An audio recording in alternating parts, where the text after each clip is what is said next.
Hi, guys. I'm back. I'm glad to be back with you again today.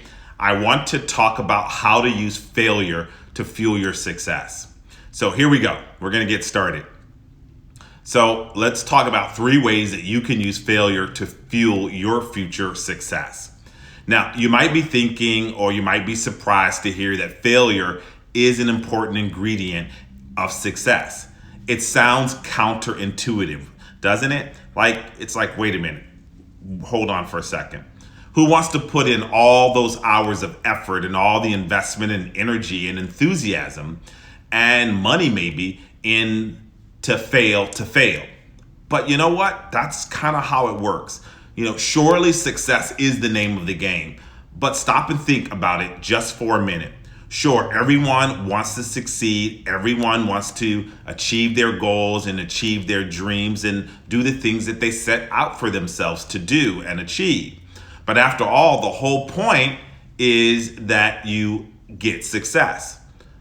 But if you look back over success and failures that you've had in your own life, you probably have learned that you made a lot of mistakes.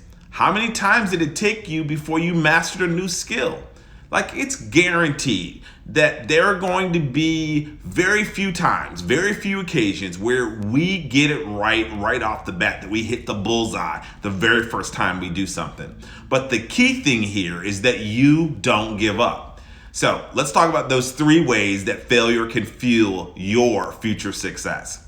Number 1, remember that failure encourages innovation. Thomas Edison famously had more than 1,000 failures before he invented the light bulb that worked. But he didn't see those 1,000 attempts as failures. He saw them as useful discoveries. He knew 1,000 ways to make a light bulb that didn't actually work.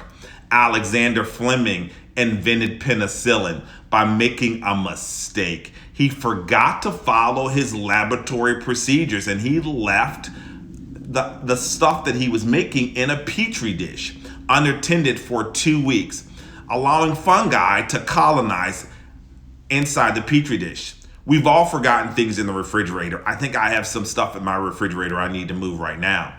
But on this occasion, that particular mistake or failure led to one of the most revolutionary contributions to modern medicine. But you say, hey, I'm not creative. I'm not good at solving problems.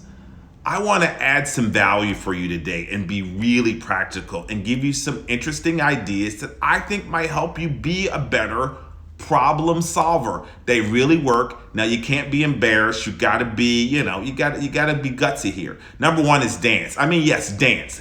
Dance like you're crazy. See, dancing has a positive effect on our neural processing, possibly because we create new neural pathways that go around dopamine that's depleted in our brain. When you improvise dancing and doing creative moves, right, what actually happens, it helps you think about your problems differently because you become more creative at your core in the way you think.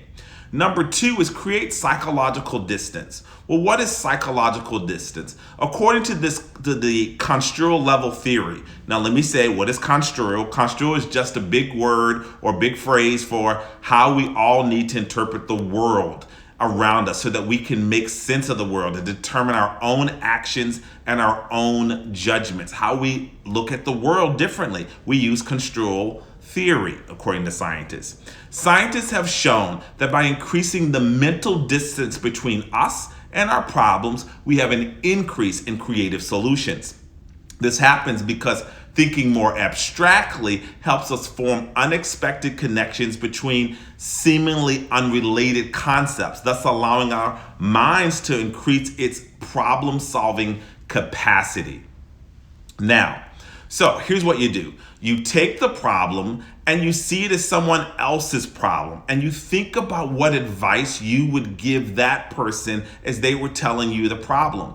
Another way is to actually tell yourself that there is no way that this is a real problem and that there must be an easy solution that's going to show up.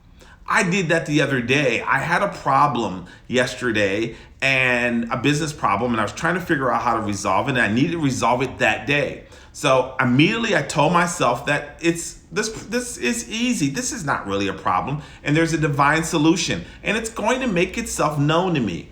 A couple hours later, I went to try to solve the problem with no panic or stress. And without any effort, an obvious solution appeared. So all I ask you to do is try it. Dance and try to disconnect yourself a bit. Number 2, failure encourages learning and experimenting. Both Edison and Fleming learned from their mistakes. They weren't paralyzed or crushed by what looked like a failure, and they didn't fear failure, which most of us do. They were curious and they investigated further and experimented to see what would actually happen. And by doing that, they changed the world. If you take the personal element of failure out of your thinking, the moral punishment that we do to ourselves, you and I both can reframe our mistakes, our errors, our failures. And then we can use that information to try again and again till we can get closer to what we want to do. See, mistakes allow us to recalibrate, adjust our strategy, to work out what's preventing us from moving forward. Now, so what that you failed? Look at it. Failure's good. It will help you. It's important for all of us to develop new goals sometimes. Smaller goals that are more achievable and less stressful actually is another way to help us get closer.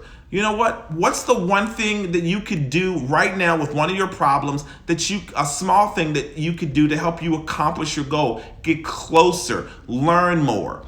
Don't procrastinate. Start doing it. Do it immediately.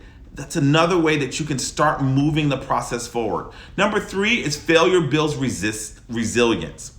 So what is resilience? Resilience is the ability to mentally or emotionally cope with the crisis or to return to a pre-crisis status quickly, like to get to a place where it never happened. Have you ever watched a small child learning to walk? Over and over again, that baby will fall over. My daughter did that when she was little, right? At the beginning, they make no progress at all. They fall and they crumple up. But little by little, first 1 step, then 2 steps, then the child learns to balance themselves. They actually start to shift their weight from one side to the other, and they master the skill of walking. Edison did this same thing on his quest to invent the light bulb. Every failure was a stepping stone to success. Every mistake or misstep gives you a clue as how to reach your goal. No one likes to fail, right? None of us. But the difference is between staying defeated and becoming a success. And it's actually not seeing failure as an end in itself. Mistakes, ideas that didn't work, flops, mess ups, right? Screw ups are all evidence and teaching to help you build a sure foundation for success in the future. We need the feedback. One of the most effective ways to build resilience is by making connections, being able to talk to other people about your failure, being honest. Don't isolate yourself. Tell other people about it. Find mentors. Tell people you screwed up.